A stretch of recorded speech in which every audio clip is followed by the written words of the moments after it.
ದೇಶದ ಉತ್ತಮ ಸಂಸದೀಯ ಪಟು ಎಂದೇ ಖ್ಯಾತಿ ಪಡೆದಿದ್ದ ಮಾಜಿ ಸಂಸದ ಧ್ರುವ ನಾರಾಯಣ್ ಅವರ ಮೊದಲನೇ ವರ್ಷದ ಪುಣ್ಯಸ್ಮರಣೆ ಅಂಗವಾಗಿ ನಂಜನಗೂಡಿನಲ್ಲಿ ಉಚಿತ ಕಣ್ಣಿನ ತಪಾಸಣೆ ಶಿಬಿರವನ್ನು ಏರ್ಪಡಿಸಲಾಗಿದೆ ಎಂದು ಕಾಂಗ್ರೆಸ್ ಮುಖಂಡ ಮಂಜುನಾಥ್ ತಿಳಿಸಿದ್ದಾರೆ.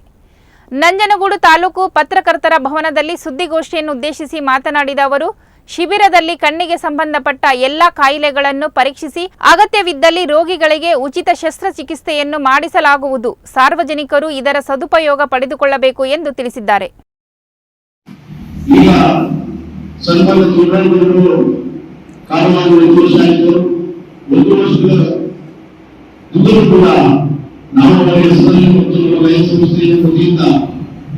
ಒಂದು ಕಾರ್ಯಕ್ರಮಗಳನ್ನು ಇವತ್ತು ಕೂಡ ಮಾಡಿಕೊಂಡಿದ್ದಾರೆ. ಈ ಬಗ್ಗೆ ಎರಡು ಬ್ಲಡ್ ಕ್ಯಾಂಪ್ ಶಿಬಿರವನ್ನು ಏರ್ಪಡಿಸಿದ್ವಿ. ಒಂದು ಬೆಂಗಳೂರಿನ ಚಂದ್ರಶೇಖರ್ ಶ್ರವಣ ಸಂಸ್ಥೆಯ ವತಿಯಿಂದ ನಮ್ಮ ಯಾರು ಕಿವಿಯನ್ನು ಕೇಳಿದಿಲ್ಲ ಅಂತವರಿಗೆ 70 ಜನಕ್ಕೆ ಇಲ್ಲಿವರೆಗೆ ನಾವು ಕಿವಿಯ ಮಿಷನ್ಗಳನ್ನು ಕೂಡ ಫ್ರೀಯಾಗಿ ಕೊಡಿಸಿದ್ದೇವೆ.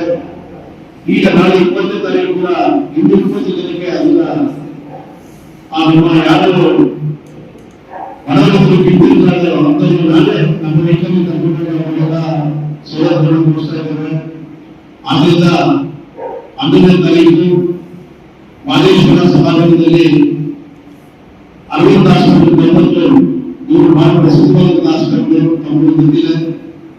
ಅವರ ನೇತೃತ್ವದಲ್ಲಿ ಬೆಳಿಗ್ಗೆ 8 ತನಕ ಆರೋಗ್ಯ ಸಮಸ್ಯೆ ಜೊತೆಗೆ ಪ್ರವೀಣ ಕೊನೆ ಆಪರೇಷನ್ ಅಂತ ಮಾಡಿಸಿಕೊಂಡಿದ್ದಾರೆ.